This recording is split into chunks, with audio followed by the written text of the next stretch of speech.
क्या आपने कभी महसूस किया है कि कुछ रिश्ते बस धीरे धीरे खामोश हो जाते हैं?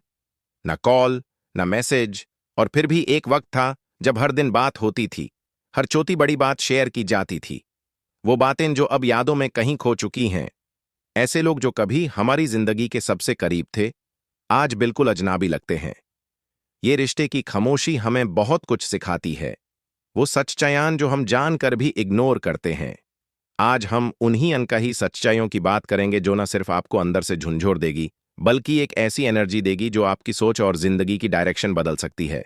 इस दुनिया में कोई किसी के लिए नहीं रुकता। हम हमेशा उम्मीद करते हैं कि कोई हमें याद करेगा, एक कॉल आएगा, एक मैसेज आएगा, लेकिन अक्सर ये उम्मीदें टूट जाती हैं। लोग अपनी जिंदगी में इतने उलझ जाते हैं कि उन्हें दूसरों की परवाह करना याद ही नहीं रहता। अगर आपको किसी से बात करनी है, किसी से रिश्ता निभाना है, तो पहल खुद करनी होगी। ये मैटर नहीं करता कि आखिरी बार किसने बात की थी। मैटर करता है कि क्या वो रिश्ता अब भी आपके लिए इंपॉर्टेंट है या नहीं। अब वक्त है खुद से हॉनेस्ट होने का, अपनी फीलिंग्स की जिम्मेदारी लेने का।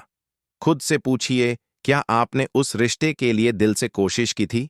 क्या आपने उस दूरी को महसूस किया, समझा और उस पे कोई एक्शन लिया? अगर नहीं किया, तो अब वक्त है जागने का। दूरी हमेशा नफरत की निशानी नहीं होती। कई बार जिंदगी की सिचुएशंस लोगों को दूर कर देती हैं। कोई करियर में बिजी हो जाता है, कोई फैमिली प्रॉब्लम्स में उलझ जाता है, और कोई सिर्फ अपनी मेंटल पीस की तलाश में निकल पड़ता है। इसका मतलब ये नहीं कि वो आपकी परवाह नहीं करते, बल्कि ये एक चांस है सोचने का। क्या हमने उस रिश्ते के लिए इनफ एफर्ट्स किए? क्या हमने कभी खुद से पूछा कि उस दूरी का कोई रीजन था? जब हम हॉनेस्टली खुद से सवाल करते हैं, तो ब्लेमिंग की आदत छूट जाती है। हम ज्यादा समझदार बनते हैं, मैच्योर बनते हैं, और हमें रिश्ते की असली गहराई का एहसास होता है। आपकी अपनी वैल्यू तब तक दुनिया नहीं समझेगी जब तक आप खुद को प्रायोरिटी नहीं दोगे। जब कोई कॉल नहीं करता, कोई मैसेज नहीं करता, तो सबसे पहले खुद से कनेक्ट होना जरूरी होता है। खुद से पूछो, क्या मैं खुद के लिए इनफ हूं? क्या मैं खुद से प्यार करती हूं? जब आप अपनी अंदर की आवाज सुनने लगते हो, तब आपको बाहरी आवाजों की जरूरत नहीं होती। लोग आएंगे और जाएंगे, लेकिन आपका साथ सिर्फ आपका है। इसलिए खुद को वो प्यार दो जो अब तक दूसरों से एक्सपेक्ट करते आए थे। खुद को टाइम दो, खुद को अपनाओ, और देखो कैसे जिंदगी धीरे धीरे आपके अकॉर्डिंग ढलने लगती है। खामोशी भी एक तरह का कॉन्वर्सेशन होता है। जब कोई कुछ नहीं कहता, इसका मतलब ये नहीं कि कुछ बात नहीं हो रही, बल्कि वो खामोशी बहुत कुछ कहती है। शायद थकान, शायद निराशा, या शायद बस एक साइलेंट प्रोटेस्ट। हमें इस खामोशी को समझना आना चाहिए। और अगर ये खामोशी बार बार हमें हर्ट कर रही है, तो वक्त है खुद को उस सिचुएशन से अलग करने का। हमें समझने की जरूरत है कि हर साइलेंस को सहना हमारी मजबूरी नहीं होनी चाहिए, बल्कि खामोशी को सुनो, समझो और सीखो कि अब वक्त है खुद के लिए स्टैंड लेने का। खामोशी को इग्नोर मत करो, उसमें छुपा मैसेज समझो। हर चीज वक्त के साथ बदलती है। रिश्ते, सोच, इच्छाएं और प्रायोरिटीज। आज जो दोस्त बहुत करीब हैं, कल शायद अजनबी बन जाएं, और जो आज दूर हैं, कल शायद सबसे करीब हो जाएं। लेकिन इसका मतलब ये नहीं कि हम चेंजेस से डरें। इसका मतलब ये है कि हमें फ्लेक्सिबल बनना होगा, सिचुएशन के हिसाब से बदलना होगा, लेकिन अपने वैल्यूज को बनाए रखते हुए। ये बदलाव ही जिंदगी का रूल है, और इसे एक्सेप्ट करके ही हम मेंटली स्ट्रांग बन सकते हैं। हर बदलाव कुछ ना कुछ सिखाने आता है, कभी सेल्फ डिपेंडेंस, कभी पेशेंस, और कभी सैक्रिफाइस। इसलिए हर चेंज को एक गिफ्ट की तरह देखो। हर बड़ा डिसीजन अकेला लेना पड़ता है, चाहे वो करियर का हो, रिलेशनशिप का हो, या जिंदगी के डायरेक्शन का। एडवाइस लेना अच्छा है, लेकिन फाइनल डिसीजन आपका होना चाहिए। जब आप अपने दिल की आवाज सुनते हो, तो उस डिसीजन की जिम्मेदारी भी खुद लेनी होती है। और बिलीव करो, जब आप खुद पर ट्रस्ट करते हो, तो दुनिया भी आप पर ट्रस्ट करना शुरू करती है।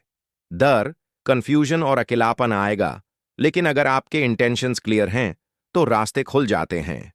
अपने डिसीजंस की कमांड अपने हाथ में लो, और देखो कैसे आप अपनी किस्मत खुद लिखने लगते हो। खाली टाइम को कंप्लेंट में नहीं, क्रिएशन में लगाना चाहिए। जब कोई कॉल नहीं करता, कोई नहीं पूछता, तब अपने वक्त को सीखने, बढ़ने और निखरने में लगाओ। कोई नई स्किल सीखो, बुक्स पढ़ लो, थॉट्स लिखो या कुछ क्रिएटिव करो। जब आप खुद को इतना बिजी और प्रोडक्टिव बना लोगे तो अकेलापन खुद ही दूर हो जाएगा।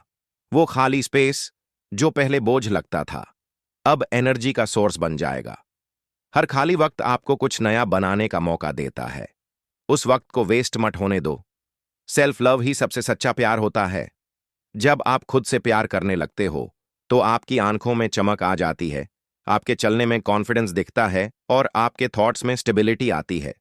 फिर आपको दूसरों से वैलिडेशन की जरूरत नहीं होती, क्योंकि आपने खुद को एक्सेप्ट कर लिया होता है। यही सेल्फ लव आपको अंदर से स्ट्रांग बनाता है। इसका मतलब ये नहीं कि आप सेल्फिश हो गए, बल्कि इसका मतलब है कि आपने खुद को समझना सीख लिया है। जब आप खुद को एक्सेप्ट करते हो तब आप पूरी दुनिया को भी वैसे ही देखते हो, काइंडनेस, अंडरस्टैंडिंग और प्यार के साथ। कुछ लोग आपकी जिंदगी से इसलिए चले जाते हैं ताकि आप खुद को पूरी तरह जान सको। जब कोई आपको छोड़ता है तो वो खाली जगह आपको खुद से मिलने का चांस देती है। और जब आप खुद से जुड़ते हो तो एक नई दुनिया खुलती है, आपके अंदर की दुनिया। वहां सपने हैं, पॉसिबिलिटीज हैं और एक नए स्टार्ट की होप है। इसलिए किसी के जाने से मत टूटो, बल्कि खुद को फिर से बनाओ, और इस बार ऐसे बनाओ कि दुनिया देखती रह जाए। हर बिछड़ना एक सिग्नल है कि अब वक्त है खुद को ढूंढने का, खुद को एक्सेप्ट करने का और एक नई उड़ान भरने का। ये सच्चाइयां आपको रुलाने के लिए नहीं थी, ये आपको जगाने के लिए थी, ताकि जब नेक्स्ट टाइम कोई कॉल ना करे, कोई मैसेज ना भेजे, तो आप खुद से कह सको, मैं खुद को जानता हूं, मुझे किसी और की जरूरत नहीं, मैं खुद अपनी इंस्पिरेशन हूं और मेरा सफर मेरी शर्तों पर चलेगा।